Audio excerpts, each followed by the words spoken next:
విశ్వ విజేత సరళ సాత్విక శాస్త్రవేత్త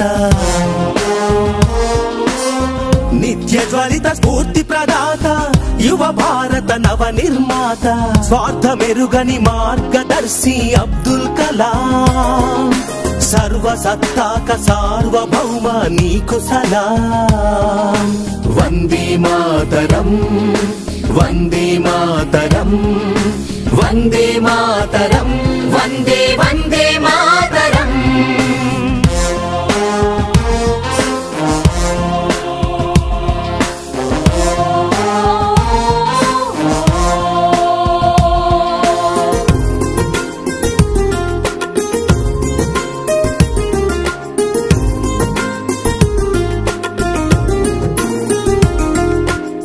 హలు పెరుగని కర్మయోగి నిరుపమాన త్యాగశీలి